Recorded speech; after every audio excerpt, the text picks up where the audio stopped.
Good Monday. This is Jay Brew, co-chairman of Seafried and Brew. And what we want to talk today about are the deposits. The deposits that keep on coming in to both large banks and community banks. But we want to review the yield curve in here. And when we look at the yield curve, is that amazingly enough, last week we actually had negative rates on 3-month T-bills getting down to the negative 1.01 area. When we look at it in here today, we are positive at 0.01 out to the 1-year area at 0.09, and amazingly enough, the 2-year in here being at 0.19. So when we look at the short end of the curve and we look at it from a pricing perspective, is that you've heard me say this over the past couple of months, that I believe bank rates are too high in here and the community banks are paying too high of deposit rates. So that if you look at it in one way, is that by the curve in here, and especially with the people's need for safety and soundness, that paying on your CDs over a 0.2 doesn't make any sense.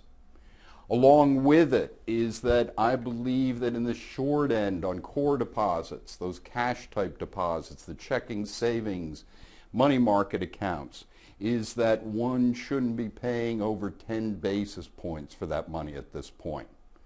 And we keep on saying, well, what about the competition? The competition coming in here and keeping rates higher, can we really drop rates that much down into those areas? And we make the point that there just is no other place for people to go. When you look at it, what we've been seeing, say, like in Pennsylvania in here, we have the Pliget Fund, which different municipalities can use to put cash into. Right now at a 0.06. So what we've been seeing in Pennsylvania is just a ton of money coming into the community banks that are paying more on deposits. So my feeling is that we need to get those deposit rates down, and that your competition is going to help you to do this.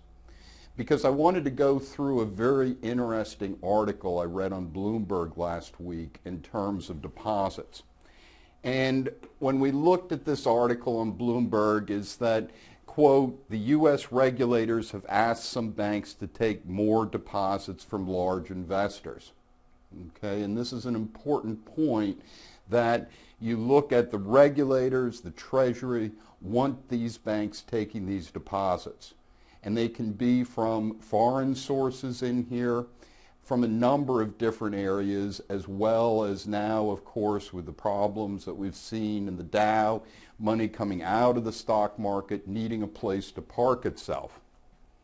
So when we look at that, is the regulators want lenders to take the deposits because it improves the stability of our financial system. A very important point in the way that they look at it. On the other hand, what has happened is that some of these large banks are asking that because of the capital ratios that they should be relaxed for these deposits that they're taking in. Along with it is also the FDIC assessment being paid, that they want that to be dropped, so that if they're going to take a loss on these deposits, that essentially that loss can be more and more minimized, rather than paying these fees overall and also having their capital ratios affected. So just think about this. This is very interesting that this is hitting into the larger bank sphere. And when we look at it, that cash held by domestically chartered U.S. banks, which includes Federal Reserve balances, rose to a record $1.02 trillion earlier this month. That's up a total of 27% from the end of July last year. Just amazing in terms of this overall growth in deposits. And we've seen it on a couple of different levels. that one firm that we've read about, but it connects well into this discussion, is Bank of New York, Mellon. Tried to recoup some of the costs by charging depositors 13 basis points or 0.13% for holding unusually high balances. And we read about that and we sat there and scratched our heads and said, what is happening in here?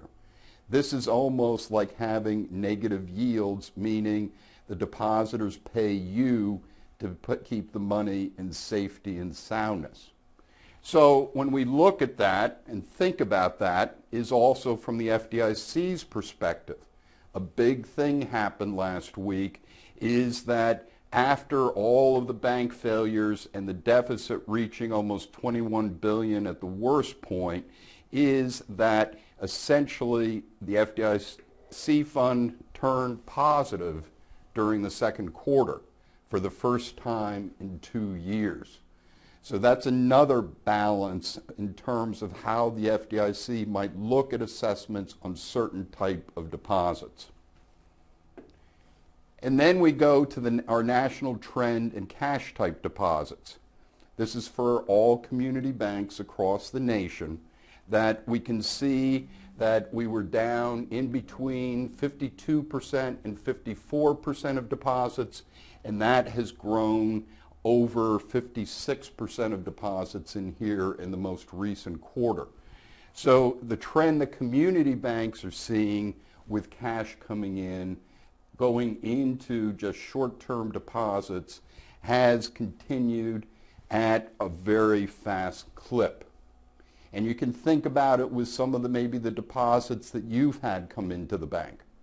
So thinking about all of this is that, am I crazy, especially where short-term interest rates are and where they're expected to be based upon the Fed saying that it's going to keep rates low through 2013, is that how much do we want to pay for those deposits on the short end? And do we have the ability to lower those deposit rates? Because my feeling is that people will most likely stay with you because of what they consider to be the safety and soundness. This is Jay Brew, co-chairman of Seafried and Brew. Have a great week.